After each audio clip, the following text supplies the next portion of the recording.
On his last day of work, a firefighter arrives at his house, only to see it engulfed in flames, but that's where things only start getting strange for him.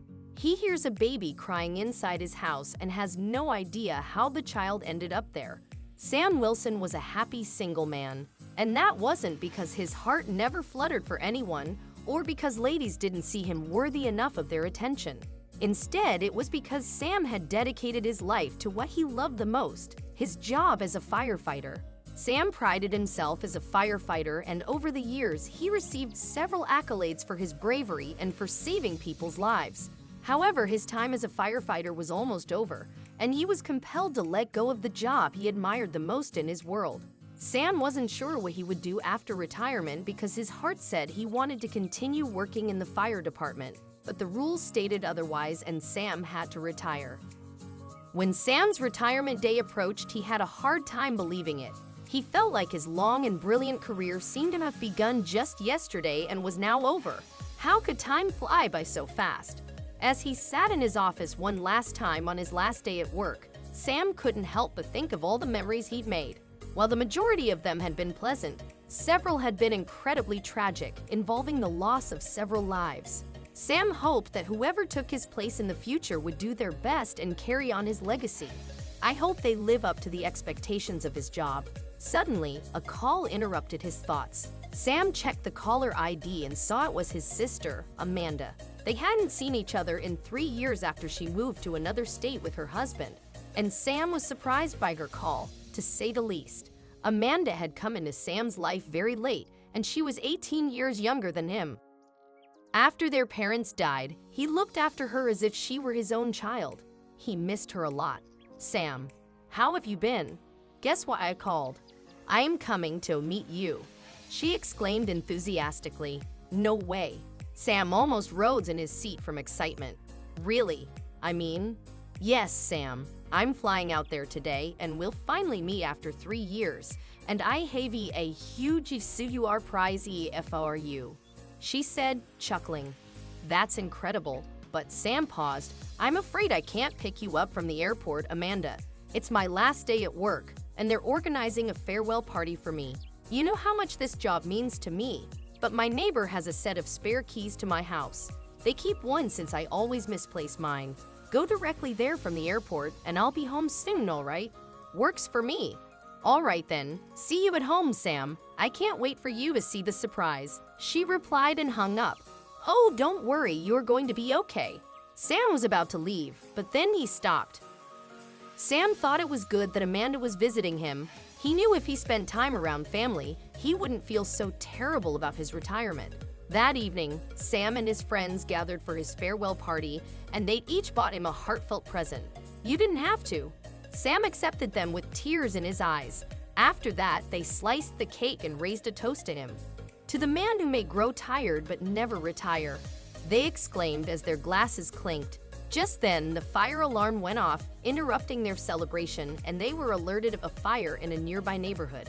All the firefighters got to their positions immediately. They were informed about the location over the intercom, and it froze Sam in place.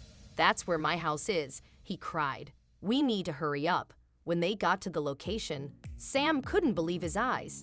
His house was engulfed in flames, and the fire had already reached the front porch. "How did this even happen?" he mused. Soon after, Sam and the other guys began using water pumps to put out the fire, and as Sam moved closer to the house, he heard a baby wailing from inside. "Neil," he said to his coworker, "did you hear that? There's a baby inside." "What is a baby doing in my house? But don't you live alone? How would a baby end up inside?" Neil inquired as he continued to extinguish the fire. Sam listened to his heart, telling him he needed to check inside the house. And without a second thought, he burst inside the burning house. "Sam, that could be dangerous. Be careful," Neil shouted, but Sam wasn't listening. Once inside, he realized the crying sound was coming from the living room. The smoke was getting into Sam's throat, and he was coughing profusely as he made his way in. And that's when he noticed something. There was a baby on the living room couch. "Oh, don't worry, you're going to be okay," he said as he scooped the child in his arms. And having rescued the little life, Sam was about to leave, but then he stopped. He stopped because he saw another person in the room whose hand was protruding from behind the couch. He went behind the couch and he couldn't believe it. It was Amanda. Jesus, Amanda, wake up. He tried to stir her up, but she wouldn't wake up. Thankfully, Neil followed Sam into the house, and he helped him in getting Amanda and the child outside. While the firefighters continued working on the fire, Sam rushed Amanda to the hospital with the help of the paramedics. A few hours later, Amanda gained consciousness, and Sam was shocked to learn the baby he had saved was his nephew. "He is the surprise I wanted to show you, Sam," she said, faintly smiling as she lay on the hospital bed. "After so many fertility treatments and struggles to get pregnant, I finally conceived. Only I know how long I've been waiting to share this news with you. My nephew." Sam looked into the baby's innocent eyes staring at him and gently kissed him on his forehead.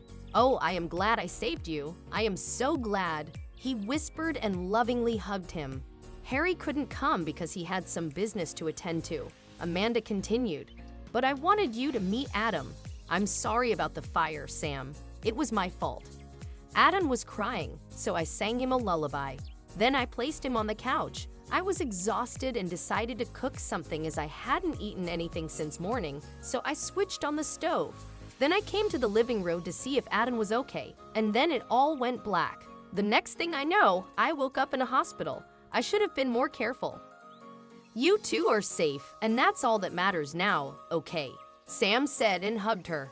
"Don't worry about anything else." Since Sam's house was not in a state to live in, he and Amanda stayed over at Neil's place while his house was being repaired, and the workers who helped speed up the repairs were none other than Sam's friends. Thanks to them, Sam returned home in just a week and finally spent time with his sister and nephew, whom he already loved so much.